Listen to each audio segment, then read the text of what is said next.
everybody, welcome back to the Cupcake Jemma channel and to the Crumbs and Doilies kitchen here in London. As most of you know, Jemma is on maternity leave. A couple of months ago she had her brand new baby girl, and so she's off at home having a great time with little baby Eden, and so I'm standing in for her here with some great recipes for you guys. And today I thought I'd show you like a real summer classic, and it is this, obviously, a summer fruit pavlova.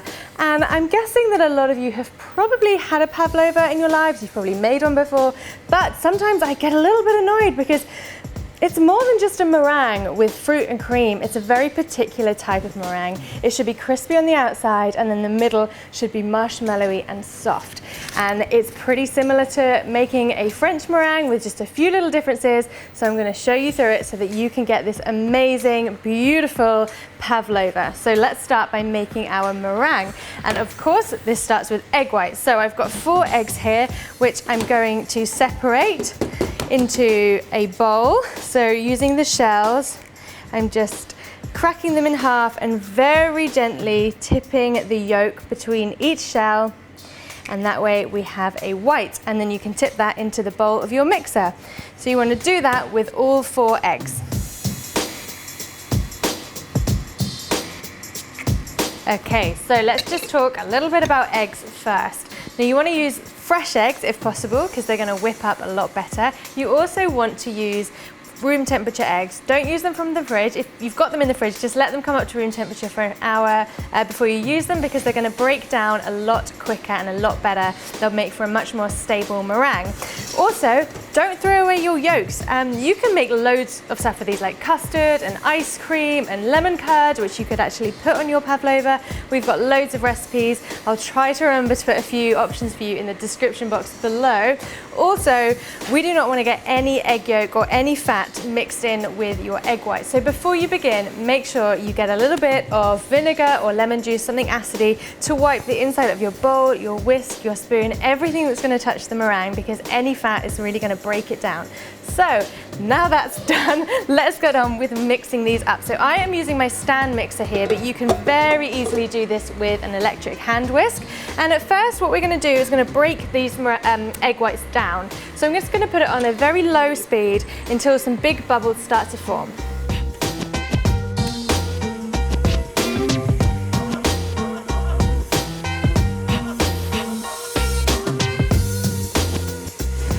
Okay, great. So the bubbles have started to form, nice big old bubbles in there, which means the egg whites have started to break down, and now we can get this up to a nice high speed to incorporate loads and loads of air, and it's going to get all frothy and foamy, a little bit like a bubble bath, and we want to take it to a soft peak stage, which I'll show you when we get there.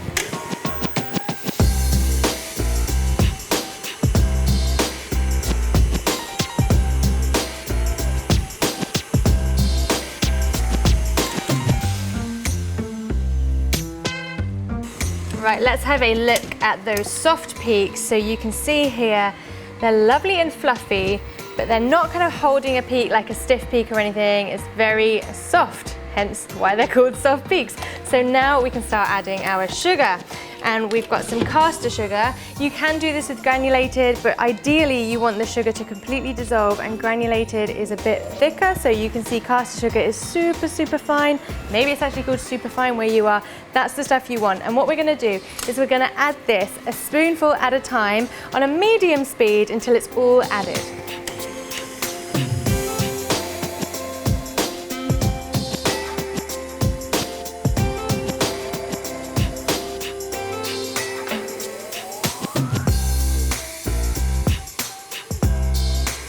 Now the reason that we're adding it a spoonful at a time is because egg whites, you saw how delicate they were, and if we chucked all of this sugar on top, it's just going to collapse them. So we're adding it a spoonful at a time, allowing the egg whites to incorporate the sugar nice and slowly.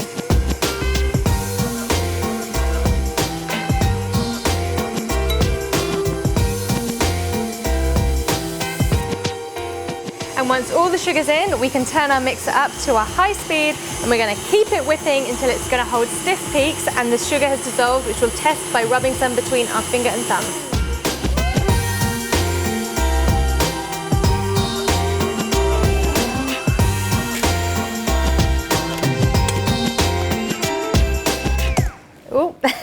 And that is what we mean by stiff peaks. Look at this.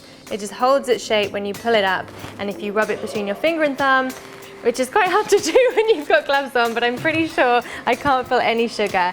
So now we need to add our final few ingredients, and to start with we're going to add some lemon juice. You can also add a little bit of vinegar or some cream of tartar, which is a powder, and what this is going to do is it's just going to help to stabilize this meringue. So I'm going to go in with 2 teaspoons of that, as well as some vanilla. Now, you don't have to use vanilla, but I personally think that it makes a really nice kind of backgroundy flavor for our meringue, because otherwise it is just kind of sugar. So I'm going to go with about half a teaspoon of good quality vanilla extract. Obviously, I always go on about good quality vanilla extract, but particularly if you're putting it into a meringue like this, you don't really want an essence because it's really, really liquidy and you're going to have to add a lot of it.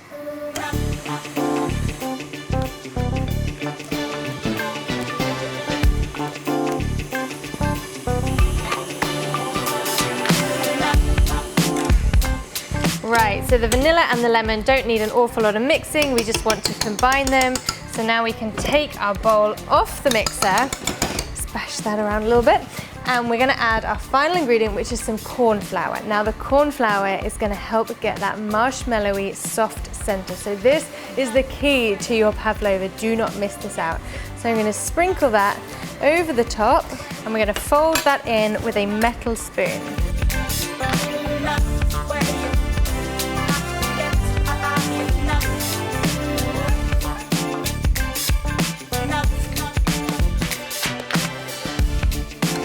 Okay, so now is the fun part where we get to put this onto our baking tray and make it look really pretty. So you need to line your tray with some baking parchment, and the best way to stick this down is with a little bit of meringue. So just put a bit in each corner, like so. And that way your greaseproof is going to stick down very easily. There we go. Now all we need to do is dump all of your meringue into the middle of your baking tray. I'm just going to use a spatula to scrape out the insides because it's so sticky. It's quite hard to do with the spoon. So make sure you get all of your meringue out. And now we need to start shaping this. So I'm going to use my 2 palette knives. I've got my large straight one and my little cranked one. And I'm going to do it like I'm icing the cake. So I'm going to start by bouncing it around to get a bit of a circle going on.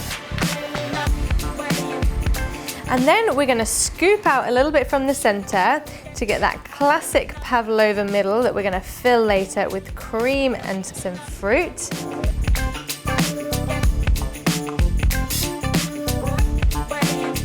Now it's looking a little bit of a mess, but guys, if you wanted to just put that in the oven like this, go ahead and do it. But I want to get this nice and smooth, so I'm going to show you how I do it. I'm going to do it just like I said, like I'm icing the cake, and I can turn my baking tray around as if it was on a turntable, and I'm spreading the sides out to get them lovely and flat. And once I've done the sides, I'm going to go onto the top, and again, I'm just going to smooth it out.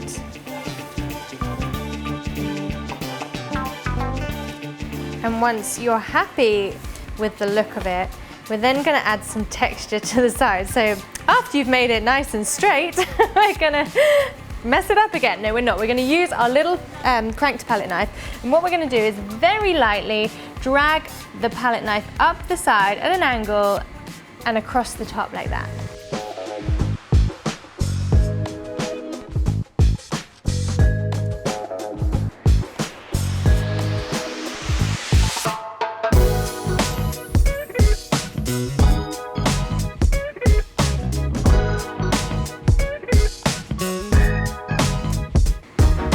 Once you've got all the way round, I'm just going to scoop out the middle again just to make sure it's looking as beautiful as it can.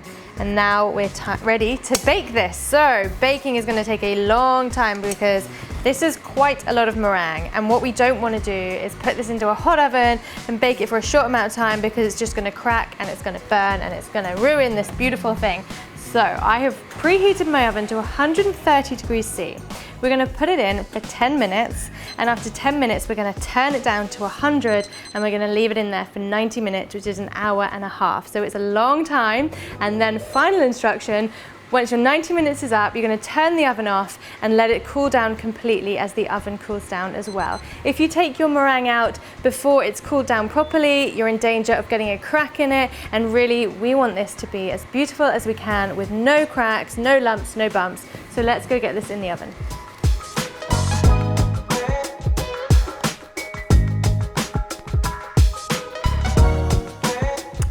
And once your meringue has completely cooled down, you'll have something that hopefully looks like this. Like, look how beautiful it is. And it's really like, well, it's not really light because it's on a big bit of marble, but it is light, trust me. And it's lovely and crisp on the outside, and I'm pretty certain that the inside is going to be lovely and mallowy. So let's finish this off with some cream and some fruit. So we just need to whip up some cream with a bit of icing sugar, also known as Chantilly Cream. So I've got about 200 mils of double cream here, and I'm going to put it in a bowl and add some sugar.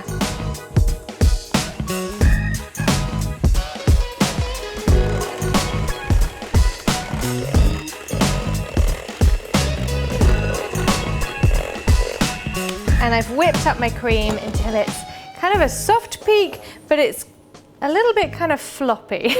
And so what we need to do now is fill our meringue. So we've got this kind of concave bit in the center, and I'm actually just going to bash it in so that we can fill it with some cream. And I'm just going to do that with a spoon. So let's put a big dollop of cream inside and fill it with fruit.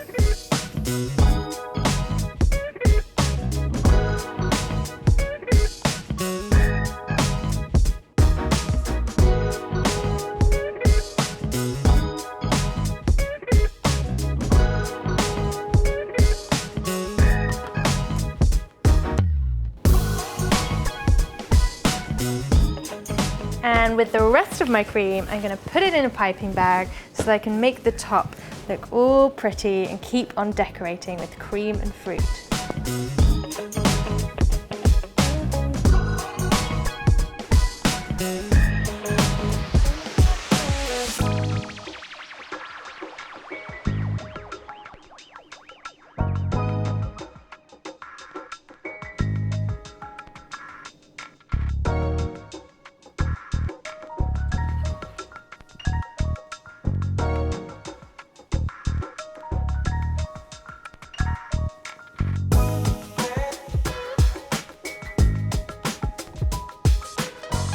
And when you simply can't fit any more fruit on top of your pavlova, it's probably done. Now, I would always recommend that you put the cream and the fruit on top just before you want to serve it so that it's as fresh as possible.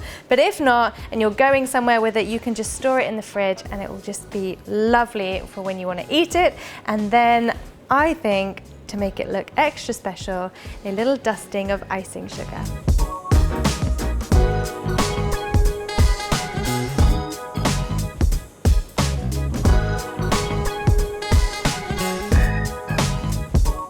And I hope that you agree with me that that looks pretty special. And I promise that if you take this to a picnic or a party, your friends and family are gonna love you. So I would quite like to just stick a fork in it, but I'm gonna do it the proper way and we'll take a slice.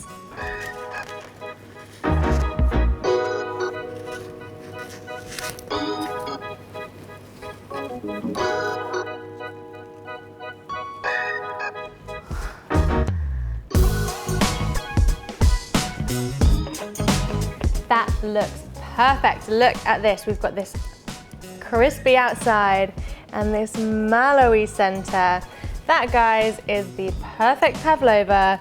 Well, I better do the taste test first. Oh, did you hear that crunch?